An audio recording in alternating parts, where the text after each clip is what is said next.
வரும் வெள்ளிக்கிழமை வாக்குப்பதிவு நடைபெறவுள்ள நிலையில் அரசியல் கட்சித் தலைவர்கள் சூறாவளி பிரச்சாரம்.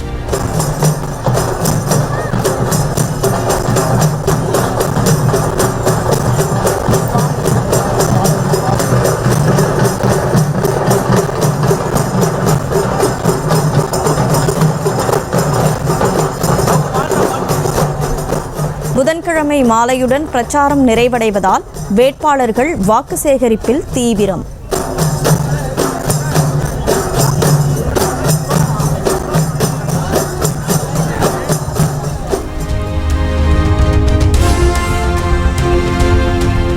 கடும் வெயிலையும் பொருட்படுத்தாமல் வீதி வீதியாக சென்று வேட்பாளர்கள் பரப்புரை.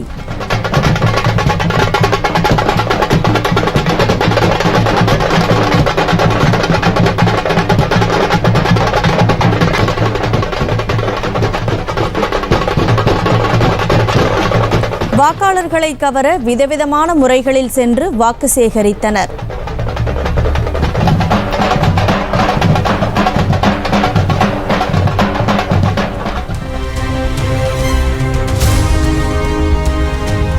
வாக்குப்பதிவு எந்திரங்களில் பதிவாகும் வாக்குகளோடு ஒப்புகை சீட்டுகளை எண்ண உத்தரவிடக் கோரி வழக்கு. ஒப்புகை சீட்டுகள் அனைத்தையும் எண்ணி முடிக்க 12 நாட்கள் தேவைப்படும் என உச்சநீதிமன்றத்தில் தேர்தல் ஆணையம் பிரமாண பத்திரம் தாக்கல்.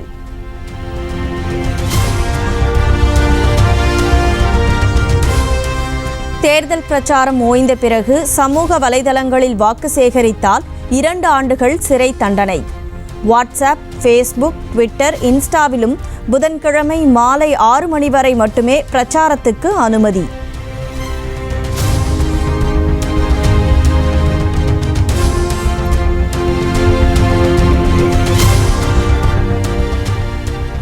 தொகுதிக்கு தொடர்பில்லாதவர்கள் புதன்கிழமை மாலை 6 மணிக்குள் வெளியேற வேண்டும். அரசியல் கட்சியினருக்கு தேர்தல் ஆணையம் எச்சரிக்கை.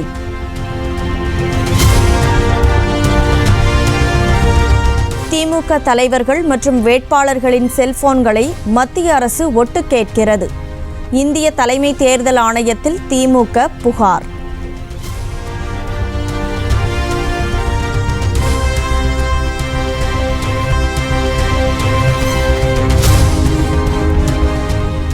திமுக தலைவர்களின் செல்போன்களை ஒட்டு கேட்க சட்டவிரோத மென்பொருள் பயன்படுத்தப்படுகிறது. அமலாக்கத்துறை, வருமான வரித்துறை மீது தேர்தல் ஆணையத்திடம் திமுக புகார்.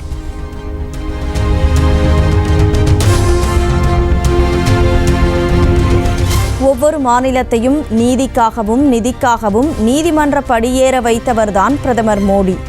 இன்னும் எத்தனை ஆண்டுகள் ஆனாலும் தமிழ்நாட்டில் பாஜகவால் வளரவே முடியாது என முதலமைச்சர் மு.க. ஸ்டாலின் திட்டவட்டம் பண்ணிருக்காங்க.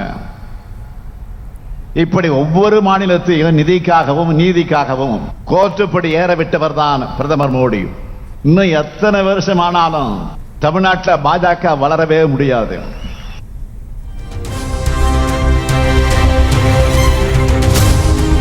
பாஜகவுக்கு பெரும்பான்மை தேவைப்பட்டால் ஆதரிப்பீர்களா என்ற கேள்விக்கு பொறுத்திருந்து பாருங்கள் என்று வாய்தா வாங்கும் எடப்பாடி பழனிசாமி. தமிழ்நாட்டை வஞ்சித்த பாஜக பாழ்படுத்திய அதிமுகவை ஒரு சேர வீழ்த்துங்கள் என முதலமைச்சர் மு.க. ஸ்டாலின் பிரச்சாரம். பெரும்பான்மை தேவைப்பட்டா ஆதரிப்பீங்களா அப்படின்னு கேள்வி கேட்கிறாங்க. அதற்கு ஒப்புக்காக கூட ஆதரிக்க மாட்டோம்னு பழனிசாமி பதில் சொல்லல. பொறுத்திருந்து பாருங்கன்னு வாய்தா வாங்கி இருக்கிறார் பழனிசாமி. இதுதான் அவருடைய பாஜக எதிர்ப்பு லட்சணம்.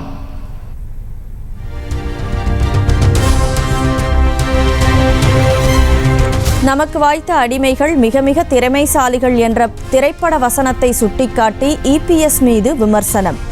ஜூன் 4ஆம் தேதி 40க்கு 40 விருதை திமுக கூட்டணிக்கு மக்கள் வழங்கும் வரை பொறுத்திருந்து பார்க்குமாறு காட்டம்.